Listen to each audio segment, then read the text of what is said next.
ದಿಲ್ಲಿಯ ನ್ಯಾಯಾಲಯದಲ್ಲಿ ಅಪರ ಸರ್ಕಾರಿ ವಕೀಲರಾಗಿ ನೇಮಕವಾಗಿರುವ ಶ್ರೀಮತಿ ಬಾನು ಬಿ ಹಾಶಿಮುದ್ದೀನ್ ಅವರು ವಕೀಲರ ಸಂಘದ ಕಾರ್ಯಾಲಯದಲ್ಲಿ ಅಧಿಕಾರವನ್ನ ಸ್ವೀಕರಿಸಿದರು. ಈ ಸಂದರ್ಭದಲ್ಲಿ ವಕೀಲರ ಸಂಘದ ಅಧ್ಯಕ್ಷರು, ಕಾರ್ಯದರ್ಶಿಗಳು ಹಾಗೂ ಸರ್ವ ಸದಸ್ಯರು ಮತ್ತು ಕಾಂಗ್ರೆಸ್ ಪಕ್ಷದ ಮುಖಂಡರುಗಳು ಮತ್ತು ಸಂಘ ಸಂಸ್ಥೆಯ ಪದಾಧಿಕಾರಿಗಳು ಅಪರ ಸರ್ಕಾರಿ ವಕೀಲರಾಗಿ ನೇಮಕವಾಗಿರುವ ಶ್ರೀಮತಿ ಬಾನು ಬಿ ಹಾಶಿಮುದ್ದೀನ್ ಅವರನ್ನು ಆತ್ಮೀಯವಾಗಿ ಸನ್ಮಾನಿಸಿ ಗೌರವಿಸಿದರು.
ತಿಳಿಸಿದರು. ಯಾಕಂದರೆ ನನಗೆ ಹಾಶಿಮುದ್ದೀನ್ ಸರ್ ಅವರಷ್ಟು ಅನುಭವ ಇಲ್ಲ, ಅವ್ರು ನನಗಿಂತ ಹಿರಿಯರು, ನಮ್ಮ ಗುರುಗಳಿದ್ದಾಗೆ ನಾವು ಯಾವತ್ತೂ ಅಣ್ಣ ಅಂತಲೇ ಭಾವಿಸ್ತೀವಿ ಅವರು. ಹಾಗಾಗಿ ಸಾಕಷ್ಟು ಅನುಭವಗಳನ್ನ ಪಡೆದುಕೊಂಡಿರ್ತಕ್ಕಂಥವರೇ ನಿಮ್ಮ ಪತಿಯವರು ಇರೋದ್ರಿಂದ ಭಾಳ ನಿಮಗೇನಾದ್ರ ಮೇಲೆ ನಾವು ವಿಶೇಷವಾಗಿ ಹೇಳೋದು ಏನಿಲ್ಲ. ಆದಾಗ್ಯೂ ಕೂಡ ನನ್ನ ಒಂದು ಅನುಭವದಲ್ಲಿರ್ತಕ್ಕಂಥ ಮಾತುಗಳು ಇಷ್ಟೇ. ಸುಮಾರು ಹೆಚ್ಚು ಕಡಿಮೆ ಎಲ್ಲ ಸರ್ಕಾರಿ ಇಲಾಖೆಗಳು ಕೂಡ ನಮ್ಮನ್ನು ಸಂಪರ್ಕ ಮಾಡಿ ಸಿವಿಲ್ ಪ್ರಕ್ರಿಯೆಗಳಿಗೆ ಸಂಬಂಧಪಟ್ಟಂಥ, ಸಿವಿಲ್ ವ್ಯಾಜ್ಯಗಳಿಗೆ ಸಂಬಂಧಪಟ್ಟಂಥ, ಸಿವಿಲ್ ಅರ್ಜಿಗಳಿಗೆ ಸಂಬಂಧಪಟ್ಟಂಥ ವಿಷಯಗಳಲ್ಲಿ ನ್ಯಾಯಾಲಯದಲ್ಲಿ ಯಾವುವು ಪೆಂಡಿಂಗ್ ಇರ್ತಾವೋ ಅಂಥ ಪೆಂಡಿಂಗ್ ಪ್ರಕರಣಗಳಲ್ಲಿ ಸರ್ಕಾರ ಆನ್ ಬಿಹಾಫ್ ಆಫ್ ಗೌರ್ಮೆಂಟ್, ಸರ್ಕಾರದ ಪರವಾಗಿ, ಅದು BO ಗಳಿರ್ಬೋದು, ನಮ್ಮ ತಹಶೀಲ್ದಾರ್ ಇರ್ಬೋದು, AC ಅವರು ಇರ್ಬೋದು, DC ಅವರು ಇರ್ಬೋದು, ಯಾವುದೇ ಇಲಾಖೆಗೆ ಹೋದರೂ ಕೂಡ ಎಲ್ಲ ಸರ್ಕಾರದ ಪರವಾಗಿರುವಂತಹ ಅಧಿಕಾರಿಗಳ ಪರವಾಗಿ ಅವರನ್ನು ರೆಪ್ರೆಸೆಂಟ್ ಮಾಡ್ತಕ್ಕಂಥ ಅಧಿಕಾರವನ್ನ ನಮ್ಮ ಅಪರ ಸರ್ಕಾರಿ ವಕೀಲರಿಗೆ ಕೊಟ್ಟಿರ್ತಕ್ಕಂಥದ್ದು. ಅಂತಹ ಸಂದರ್ಭಗಳಲ್ಲಿ ನಾವು ಬಹಳ ಒಂದು ವಿಶೇಷವಾಗಿ ತಿಳ್ಕೊಬೇಕಾಗಿದ್ದಿಷ್ಟೇ, ನಾವು ಯಾವತ್ತೂ ಈಗ ಅಪರ ಸರ್ಕಾರಿ ವಕೀಲರಾಗಿ ಆಯ್ಕೆಯಾಗಿದ್ವು, ದಯವಿಟ್ಟು ಯಾವುದಾದ್ರೂ ತಮ್ಮ ಗಮನಕ್ಕಿಲ್ಲದ ಹಾಗೆಯೇ ಸರ್ಕಾರದ ವಿರುದ್ಧದ ಪ್ರಕರಣಗಳು, ಕ್ರಿಮಿನಲ್ ಕೇಸ್ಗಳಲ್ಲ, ಸಿವಿಲ್ ಪ್ರಕರಣಗಳಲ್ಲಿ ತಾವು ಸರ್ಕಾರದ ವಿರುದ್ಧ ಯಾವುದಾದ್ರೂ ಅಪಿಯರ್ ಆಗಿದ್ರೆ ದಯವಿಟ್ಟು ಅವನು ಮೆಮೊ ಕೊಟ್ಟು ನೀವು ಹೊರಗೆ ಬನ್ನಿ. ಯಾಕಂದ್ರೆ ನೀವು ಅದರ ಅಗೇನ್ಸ್ಟ್ ಗೌರ್ಮೆಂಟ್ ನಡ್ಸಕ್ ಬರಲ್ಲ. ಅದು ಒಂದು ಮಾತ್ರ ತಮ್ಮ ಗಮನಕ್ಕಿರಲಿ. ಈ ಯಾವುದಾದ್ರೂ ಸಿವಿಲ್ ಪ್ರಕರಣಗಳಲ್ಲಿ ಇದ್ರೆ, ಯಾಕಂದ್ರೆ ಮೇಡಮ್ ಅವ್ರು ಸಹಜವಾಗಿ ಅಪಿಯರ್ ಆಗಿರ್ತಾರೆ, AC DC ಇವೆಲ್ಲ ಪ್ರಕರಣಗಳಲ್ಲಿ ಅಪಿಯರ್ ಆಗ್ತಾರೆ.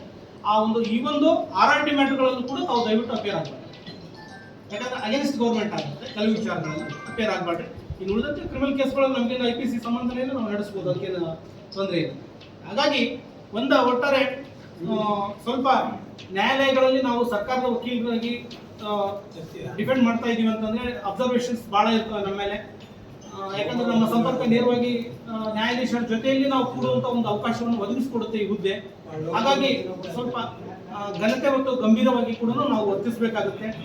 ಜೊತೆಯಲ್ಲಿ ಕೆಲವು ವಿಚಾರಗಳನ್ನ ನಾವು ಎಲ್ಲವನ್ನೂ ಕೂಡ ಕೆಲವೊಂದು ನಿಮ್ಮನ್ನ ವಿಡಿಯೋ ಕಾನ್ಫರೆನ್ಸ್ಗಳಲ್ಲಿ ಕರೆದು ಮೀಟಿಂಗ್ ಮಾಡ್ತಕ್ಕಂಥದ್ದಾಗಿರಲಿ, ಅಮೌಂಟ್ ಈ ಒಂದು ಸರ್ಕಾರದಿಂದ ತುಂಬಕ್ಕಂಥ ಹಣಗಳಲ್ಲಾಗಿರ್ಬೋದು, ಇವೆಲ್ಲವೂ ಕೂಡ ಇಮಿಡಿಯೇಟ್ ನಾವು ಸ್ಪಂದನೆ ಮಾಡಬೇಕಾಗುತ್ತೆ. ಇಲ್ಲಾಂದ್ರೆ DC ಅವರು ಕೂಡ ನಮ್ಮ ಅಗೇನೆಸ್ಟ್ ಚಾರ್ಜ್ ಮಾಡ್ತಾರೆ, ಸರಿಯಾಗಿ ಕೆಲಸ ಮಾಡೋದು. ಯಾಕಂದ್ರೆ ನನ್ನ ಅನುಭವದಲ್ಲಿ ಹೇಳೋದಾಗಿದ್ರೆ, ಅವತ್ತಿನ ಕಾನೂನು ಸಚಿವರಾಗಿರ್ತಕ್ಕಂಥ ಮಾಧುಸ್ವಾಮಿ ಅವರು ಒಂದು ಮಾತು ಹೇಳಿದ್ರು, ನಮ್ದು ಮೊದಲಿಗೆ 1 ವರ್ಷ ಅಂತ ಆಯ್ತು, ನೆಕ್ಸ್ಟ್ ಆರ್ಡರ್ ಆಯ್ತು ಮತ್ತೆ 3 ವರ್ಷಕ್ಕೆ. ಅವತ್ತು ಆರ್ಡರ್ ಆಗುವಾಗ ಮಾಧುಸ್ವಾಮಿ ಅವರು ಸ್ವತಃ ಸರ್ಕಾರದಲ್ಲಿ ಒಂದು ಪ್ರಸ್ತಾಪ ಮಾಡಿದ್ರು. ಅವತ್ತು ಎಸ್ಪೆಷಲಿ ನನ್ನ ವಿಷಯ ಬಂದಾಗ ಕೇಳಿದ್ರು, ನೋಡ್ರಿ ಈ ಕರ್ನಾಟಕ ರಾಜ್ಯಕ್ಕೆ AGPಗಳು ಹುದ್ದೆ ಅವಶ್ಯಕತೆ ಐತನಾ ಅಂತ ಕೇಳಿದ್ರು. ಯಾಕಂದ್ರೆ ಸಾರ್ ಇದನ್ನ ಆರ್ಡರ್ ಮಾಡ್ರಿ ಅಂತ ಕೇಳಕ್ ಹೋದ್ರೆ, ಆರ್ಡರ್ ಆಗಿಲ್ಲ ಪೆಂಡಿಂಗ್ ಇದೆ ಅಂತ ಕೇಳಕ್ ಹೋದ್ರೆ ಶಾಸಕರಿಗೆ ಈ ಪ್ರಶ್ನೆ ಕೇಳಿದ್ರು ಅವರು, ಕರ್ನಾಟಕ ರಾಜ್ಯದಲ್ಲಿ AGPಗಳ ಅವಶ್ಯಕತೆ ಇದೆನಾ? ಯಾಕಂದ್ರೆ AGPಗಳಾಗಿ ಕಾರ್ಯನಿರ್ವಹಿಸ್ಬೇಕಂತ ಈಗ ನೇಮಕಾತಿ ಆಗ್ತಾ ಇದ್ದಾರೆ, ಮತ್ತೆ ಒಂದು ಹುದ್ದೆ ನಾವು ಸೃಷ್ಟಿ ಮಾಡ್ಬೇಕಂದ್ರೆ ಪ್ರತಿಯೊಬ್ರು ಕೂಡ ನಮ್ಮ ಹುದ್ದೆ ಮೇಲೆ ಅಬ್ಸರ್ವೇಷನ್ ಇರ್ತಾರೆ ಅಂತ ಹೇಳಿ, ಅದಕ್ಕೆ ಯಾವತ್ತೂ ಕೂಡ ನಮ್ಮ ಕರ್ತವ್ಯಗಳಲ್ಲಿ ನಾವು ಚ್ಯುತಿ ಬರ್ದಾಗೇನೆ ಸಾಧ್ಯವಾದಷ್ಟು ಸರ್ಕಾರಕ್ಕೆ ನ್ಯಾಯ ಒದಗಿಸಿಕೊಡುವಂತ ನಿಟ್ಟಿನಲ್ಲಿ ನಮ್ಮ ಕಾರ್ಯಗಳನ್ನು ಮಾಡಿದ್ರೆ ದಯವಿಟ್ಟು ಇದರಲ್ಲಿ ಒಂದು ಒಳ್ಳೆ ಯಶಸ್ಸು ಮತ್ತು ನಮ್ಮ ಹೆಸರನ್ನು ಗಳಿಸುವುದಕ್ಕೆ ಒಂದು ಅವಕಾಶ ಸಿಕ್ಕಂತಿದೆ. ಯಾಕಂದ್ರೆ ಎಲ್ಲ ಇಲಾಖೆಗಳ ಸಂಪರ್ಕ ನಮಗೆ ಬರೋದ್ರಿಂದ ಆ ಇಲಾಖೆಗಳನ್ನ ಅವರೆಲ್ಲರೂ ಕೂಡ ನಾವು ಅವರನ್ನ ರೆಪ್ರೆಸೆಂಟ್ ಮಾಡೋದ್ರಿಂದ ಒಂದು ಒಳ್ಳೆ ಉತ್ತಮವಾಗಿರ್ತಕ್ಕಂಥ ಅವಕಾಶ, ಅವರ ಜೊತೆಗೆ ಬಾಂಧವ್ಯವನ್ನು ಬೆಳೆಸ್ಕೊಳ್ಳಲಿಕ್ಕೆ. ಹಾಗಾಗಿ ನಾವು ಒಂದು ಸಾರ್ವಜನಿಕವಾಗಿ ಸೇವೆಯನ್ನು ಸಲ್ಲಿಸುವಂತ ಒಂದು ಕಾರ್ಯ ಇದು.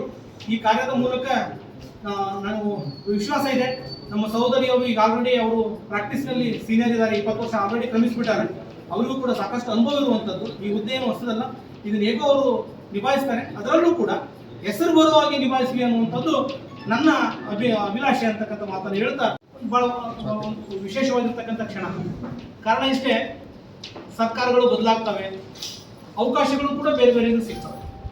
ಹಾಗೆ ಈ ಹಿಂದೆ ಸರ್ಕಾರದಲ್ಲಿ, ಭಾರತೀಯ ಜನತಾ ಪಕ್ಷದ ಸರ್ಕಾರದಲ್ಲಿ ನಾನು ಅಪರ ಸರ್ಕಾರಿ ವಕೀಲನಾಗಿ 5 ವರ್ಷಗಳ ಕಾಲ ಕಾರ್ಯವನ್ನು ನಿರ್ವಹಿಸುವಂಥ ಅವಕಾಶವನ್ನು ನನಗೆ ಸರ್ಕಾರ ನೀಡಿತು.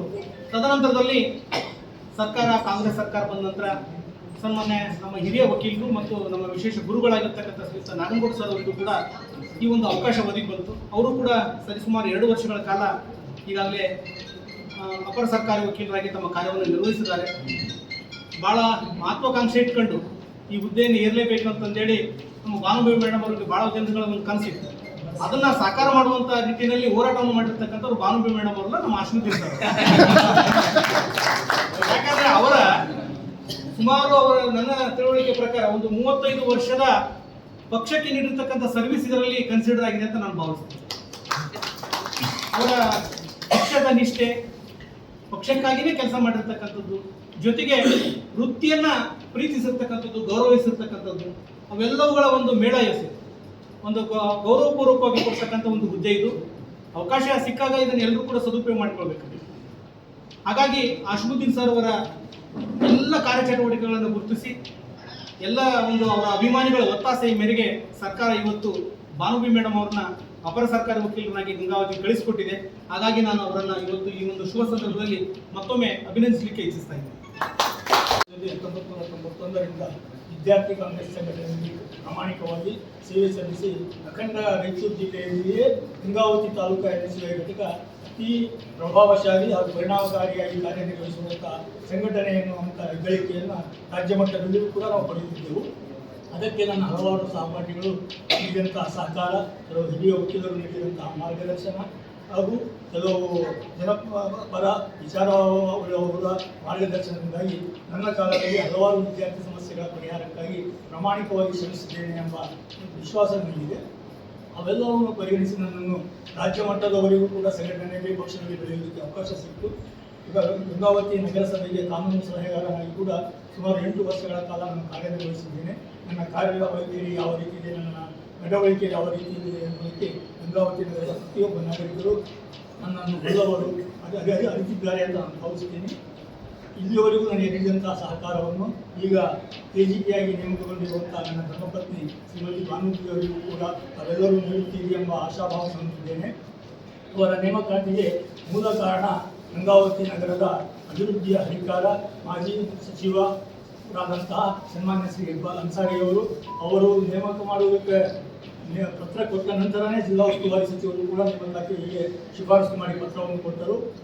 ಆ ಎರಡೂ ಪತ್ರಗಳ ಆಧಾರದ ಮೇಲೆ ಮಾನ್ಯ ಕಾನೂನು ಸಚಿವರಾಗಿರಬಹುದು, ನಮ್ಮ ಪಕ್ಷದ ಅನೇಕ ಮುಖಂಡರುಗಳಾಗಿರಬಹುದು ಶತಪ್ರಯತ್ನ ಮಾಡಿದರು. ಅನಿವಾರ್ಯ ಕಾರಣಗಳಿಂದ ಇದು ಸ್ವಲ್ಪ ತಡ ಆದರೂ ಕೂಡ ಕೊನೆಯಲ್ಲಿ ಪಕ್ಷಕ್ಕೆ ನಾನು ಮಾಡಿದಂಥ ನಿಷ್ಠೆಯನ್ನೇ ಪರಿಗಣಿಸಿ ಅದನ್ನು ನೀಡಲಾಯಿತು ಅಂತ ಹೀಗೆ ಮುಖಂಡರುಗಳು, ರಾಜ್ಯ ಮಟ್ಟದ ಮುಖಂಡರು ಕೂಡ ಹೇಳಿದರು. ಮುಖ್ಯವಾಗಿ ಇದರಲ್ಲಿ ಪ್ರತಿ ಹೆಜ್ಜೆಯಲ್ಲೂ ಕೂಡ ಅನ್ಸಾರಿಯವರು ಕಳೆದ ಎಲ್ಲಿ ಹೋದರೂ ಕೂಡ ಅದರ ಮೇಲೆ ಒಂದು ಸ್ಪರ್ಧೆ ಇಟ್ಟಿದ್ದರು. ಅವರ ದೃಷ್ಟಿಕೋನ, ಅವರಲ್ಲಿರುವಂತಹ ಒಂದು ಯಾವುದೇ ಕೆಲಸ ಸಾಧಿಸಲೇಬೇಕು ಅನ್ನುವಂಥ ಛಲ ಇದೆ. ಅದರ ಪರಿಣಾಮ ಪ್ರತಿಫಲನೆ ಭಾನುಬಿ ಅವರ ನೇಮಕಾತಿ ಅಂತ ನಾನು ಭಾವಿಸ್ತೀನಿ. ಅವರಿಗೆ ನಾನು ಚಿರಋಣಿಯಾಗಿರುತ್ತೇನೆ. ಅದೇ ರೀತಿ ಚಿರಋಣಿಯಾಗಿರುತ್ತೇನೆ. ನನ್ನ ವೃತ್ತಿ ಬಾಂಧವರು ನೀಡಿರುವಂತಹ ಮಾರ್ಗದರ್ಶನ ಮತ್ತು ಸಹಕಾರಕ್ಕೆ ಅಭಿನಂದನೆಗಳನ್ನು ಸಲ್ಲಿಸಿ, ಕೃತಜ್ಞತೆಗಳನ್ನು ಸಲ್ಲಿಸಿ ನಾನು ಯಾರು ಮಾತನಾಡಿಸ್ತೇನೆ. ಇದಕ್ಕೆ ಭಾಳ ಸಂತೋಷದಿಂದ ಬಂದು ಎಲ್ಲ ಸನ್ಮಾನ ಮಾಡಿದ್ದೀರಿ, ಅದಕ್ಕೆಲ್ಲ ನಾನು ಧನ್ಯವಾದಗಳು ಹೇಳ್ತೀನಿ. ನಾವು ಈ ವಕೀಲ ವೃತ್ತಿಯನ್ನು 25 ವರ್ಷ, ನಾನು ಆಗಸ್ಟ್ ಬಂದರೆ 25 ಇಯರ್ಸ್ ಕಂಪ್ಲೀಟ್ ಆಗ್ತದೆ. ಆಗಸ್ಟ್ನಲ್ಲಿ ಚಾನ್ಸ್ ತಗೊಂಡಿದ್ದೆ. ಕಾಂಗ್ರೆಸ್ಲಿಂದ ನಮ್ಮ ಮನೆಯವರು ಏನು ಮಾಡಿದ್ರು ಹೇಳಿದ್ರು, ಅವ್ರ ಸರ್ವಿಸಿಗೆ ನನಗೆ ಕೊಟ್ಟ ಲೆಟ್ರು ಅಂತಂದೇಳಿ. ಅದಕ್ಕೆ ನನಗೆ ACP ಆಗೋದರಲ್ಲಿ ಸನ್ಮಾನ್ಯ ಎಕ್ಸ್ ಮಿನಿಸ್ಟರ್ ಆದ ನಮ್ಮ ಇಕ್ಬಾಲ್ ಅನ್ಸಾರಿ ಅವ್ರದ್ದು ಕೈ ಭಾಳ, ಅವರು ಹೆಲ್ಪ್ ನಮಗೆ ಭಾಳ ಮಾಡಿದ್ದಾರೆ. ಅದೇ ರೀತಿ ನಮ್ಮ ಮನೆಯವರು ಏನು ಕಾಂಗ್ರೆಸ್ನಲ್ಲಿ ಒಂದು ಒಳ್ಳೆಯ ಒಂದು ಅಭಿಪ್ರಾಯ ಎಲ್ಲ ಲೀಡ್ರು ಇಟ್ಟಾರೆ, ಎಲ್ಲರೂ ನಮ್ಗೆ ಹೇಳ್ಯಾರೆ. ಅವ್ರಿಗೆಲ್ಲ ಈ ಸಂದರ್ಭದಲ್ಲಿ ನಾನು ಧನ್ಯವಾದ ಹೇಳ್ತೀನಿ. ಸಲೀಂ ಭೈ ಆಗಲಿ, ಲಾ ಮಿನಿಸ್ಟರ್ ಆಗಲಿ, ಯಾರು ಅವ್ರಿಗೇನು ಪರಿಚಯ ಇದ್ದಾರೆ ಕಾಂಗ್ರೆಸ್ಲಿಂದ, ಅವರೆಲ್ಲರೂ ನನ್ನ ಬಗ್ಗೆ ನಂದು ಹೆಲ್ಡಪ್ ಆಗಿತ್ತು ಅಂದದ್ನಾಗ ಎಲ್ಲರೂ CM ಆಫೀಸಿಗೆ ಫೋನ್ ಮಾಡಿ ಹೇಳ್ಯಾರೆ. ಅವ್ರ ಫ್ರೆಂಡ್ ಜಾಕೀರ್ ಅವರೂ ಹೇಳ್ಯಾರೆ, ಪ್ರತಿಯೊಬ್ಬರೂ ಹೇಳ್ಯಾರೆ. ಆದ್ರೂ 6 ತಿಂಗಳ ಏನೋ ಒಂದು ನಮ್ಮ ಟೈಮ್ ಸರಿ ಇಲ್ಲ ಅಂತಂದೇಳಿ ಭಾಳ ಲೇಟ್ ಆಗಿದ್ದಕ್ಕೆ ನಾನು ಇಕ್ಬಾಲ್ ಸಾಹೇಬ್ ಅವ್ರಿಗೂ ಹೇಳಿದೆ, ಇಷ್ಟೊಂದು ಲೇಟ್ ಆಗಿಬಿಡ್ತು, ನಾನು ನಿಮ್ಗೆ ತೊಗೋಬಾರ್ದಿತ್ತು ನಿಮ್ಮ ಲೆಟ್ರ್ ಅಂತಂದು ಹೇಳಿದೆ. ಬೇಜಾರಾಗ್ತದೆ ಕ್ಯಾಂಡಿಡೇಟ್ಗೆ, ಇಷ್ಟೊಂದು ಅಡ್ಡಾಡ್ಬೇಕಂದ್ರೆ ರಾಜಧಾನಿಗೆ ಅದು ಸಫರಿಂಗ್ ಆಗ್ತದೆ. ಅದಕ್ಕೆ ದಯವಿಟ್ಟು ಯಾರಾಗಲಿ ಒಬ್ಬರು ಸೀನಿಯರ್ಸ್ ಹೋಗ್ತಾರಂದರೆ ಎಲ್ಲರೂ ಕೋಆಪ್ರೇಟ್ ಮಾಡ್ಬೇಕು. ಎಲ್ಲರಿಗೂ ಅವಕಾಶ ಬರ್ತದೆ, ಅವಕಾಶ ಬರೋದಿಲ್ಲ ಅಂತ ಏನಲ್ಲ, ಅವಕಾಶ ಎಲ್ಲರಿಗೂ ಬರ್ತದೆ. ಇನ್ನು ಈ ಪ್ರೊಫೆಷನಲ್ಲಿ ಸಾಯೋರಿಗೆ ಕಲಿಯೋದೇ ಇದು, ಸಮುದ್ರ ಇದ್ದಂಗೆ ಇದು. ಇಲ್ಲಿಗೆ ಮುಗೀತು ಅಂತ ಏನಲ್ಲ, ನಾವು ಹೋಗ್ಬಿಡ್ತೀವಿ, ನಾವು ಏನು ಕಲ್ತಿರಂಗಿಲ್ಲ. 25 ವರ್ಷ ಆದರೂ ನಾನು 4 ಭಾಗನೂ ಕಲ್ತಿಲ್ಲ ಇದರಲ್ಲಿ. ಅಂಥ ಪ್ರೊಫೆಷನ್ ಇದೆ. ಸಮಾಧಾನ ಮಾಡಿ ಎಲ್ಲರಿಗೂ ಅವಕಾಶ ಬಂದಾಗ ತಗೋಬೇಕು. ನನಗೆ ಭಾಳ ಖುಷಿ ಆಗ್ತದೆ. ನಮ್ಮ ಕೋರ್ಟ್ ಆದಮೇಲೆ ನಾನು ಇದನ್ನೇ ಹೇಳಿದ್ದೆ, ಹೆಣ್ಮಕ್ಳಿಗೆ ಏನು ಕೊಡೋದಿಲ್ಲ, ಹೆಣ್ಮಕ್ಳು ಮುಂದೆ ಹೋದರೆ ಕೊಡೋದಿಲ್ಲ, ಹೆಣ್ಮಕ್ಳು ಆ ಸ್ಟ್ರಗಲ್ ನಾವು ಹೆಣ್ಮಕ್ಳು ಮಾಡಬೇಕಿನ್ನ ಮಾಡಬೇಕು, ಸರಿ ಸಮ ಬರೋದಿಲ್ಲ. ಆದರೆ ಈಗ ನಾವು 33 ಅಂತೀವಿ, 40 ಅಂತೀವಿ, ಎಲ್ಲ ಪ್ರೊಫೆಷನಲ್ ಇದೆ ಅದು. ಈಗ ನನಗೆ ಸ್ಟಪ್ ಆಗಿದ್ದು ಅಲ್ಲಿನೇ ಅನಿಸ್ತದೆ. ಬಟ್ ನಮ್ಮದೊಂದು ವಿಜಯ್ ಎಲ್ಲ ಹೆಣ್ಮಕ್ಳ ಪರವಾಗಿ ಅಂತಂದೇಳಿ ನಮ್ಮ ಕೋರ್ಟ್ನಲ್ಲಿ ಅದು ಭಾಳ ಸಂತೋಷ ಆಗ್ತದೆ ನನಗೆ. ನಾನು ಏನು ಆಗಿನಲ್ಲ, ನೆಕ್ಸ್ಟ್ ನಿಮ್ಮ ಹೆಣ್ಮಕ್ಳಿಗೆಲ್ಲರಿಗೂ ಒಂದು ದಾರಿ ಆಗ್ತದೆ. ನೀವು ಟ್ರೈ ಮಾಡಿರಿ, ಪ್ರಯತ್ನ ಮಾಡಬೇಕು, ಪ್ರಯತ್ನಕ್ಕೆಲ್ಲ ಸಿಗ್ತದೆ, ದೇವರಿದ್ದಾನೆ. ಅದಕ್ಕೆ ಈ ಥರ ಹುದ್ದೆಗಳಲ್ಲಿ ಹೆಚ್ಚಾಗಿ ಹೆಣ್ಮಕ್ಳು ಮುಂದೆ ಬರಬೇಕನ್ನೋದೇ ನನ್ನ ಅಪೇಕ್ಷೆ. ನನಗೆಲ್ಲರೇನು ಲೆಟರ್ ಕೊಟ್ಟು ಮಾಡೋದು, ಹೇಳಿ ಹೆಲ್ಪ್ ಮಾಡೋದು ಎಲ್ಲ ಲೀಡ್ರಿಗೂ ಈ ಸಂದರ್ಭದಲ್ಲಿ ನಾನು ಅಭಿನಂದನೆಗಳು ಹೇಳ್ತೀನಿ. ಹಾಗೆ ನಮ್ಮ ವಕೀಲರು ಭಾಳ ಜನ ಹೇಳ್ತೀನಿ, ಇಂತಲ್ಲಿ ಹೋಗ್ಬೇಕು ಅಂತಲ್ಲಿ ಹೋಗ್ಬೇಕು, ಮೊದಲಾದರು ಯಾದವ್ ಆಗಲಿ, ನಮ್ಮ ಮೊದಲಾದರೂ ಆಗಲಿ ಎಲ್ಲ ಹೇಳಿದರು. ಅವರೆಲ್ಲ ಹೇಳಿ ಹಿಂಗೆ ಹೋಗ್ಬೇಕು ಮೇಡಮ್, ಹಿಂಗೆ ಹೋಗ್ಬೇಕು ಮೇಡಮ್, ಹಂಗೆಲ್ಲ ಹೋದ್ರೂ 1 ವರ್ಷ ನಾನು ಆಗಸ್ಟಿಗೆ ಲೆಟ್ರ್ ಕೊಡ್ಬೇಕು. ಎನಿವೆ ಅದೆಲ್ಲ ಬಿಟ್ಬಿಡೋಣ. ಕೈ ಸುತ್ತೇನೆಂದರೆ ಮಹಿಳೆಯರು ಈ ಕೋರ್ಟಿಗೆ ಫಸ್ಟ್ ಟೈಮ್ ಆಗೀವಿ. ಈ ಅಧಿಕಾರ ದೇವ್ರು ನನಗೆ ಕೊಟ್ಟಾನೆ, ಎಲ್ಲರ ಸಹಕಾರನೇ ಕೊಟ್ಟಾರೆ. ಇದನ್ನು ನಾನು ಚೆನ್ನಾಗಿ ನಡ್ಸ್ಕೊಂಡು ಹೋಗ್ತೀನಿ, ಯಾವುದೇ ಕಪ್ಪು ಚಿಕ್ಕೆ ಬರಲಾರ್ದಂಗೆ 3 ವರ್ಷ ನಡ್ಕೊಂಡು ಹೋಗ್ತೀನಿ ಅಂತ ಭರವಸೆ ಕೊಡ್ತಾ ಇನ್ನೊಂದ್ಸಲ ಎಲ್ಲರಿಗೂ ಧನ್ಯವಾದಗಳು. ನಮಸ್ಕಾರ. ಒಬ್ಬ ಪುರುಷನಿಂದ ಮಹಿಳೆ ಇರ್ತಾರೆ ಯಶಸ್ವಿ ಕಾರಣ ಅಂತ ನಾವೆಲ್ಲ ಮಾತಾಡ್ತಿರ್ತೀವಿ. ಆದ್ರೆ ಇವತ್ತು ಒಂದು ಮಹಿಳೆಯಿಂದ ಮಹಿಳೆ ಯಶಸ್ವಿ ಕಾರಣ ಇವತ್ತು ಪುರುಷ ಅಂದ್ರೆ ತಪ್ಪಾಗಿಲ್ಲ ಅಂತ.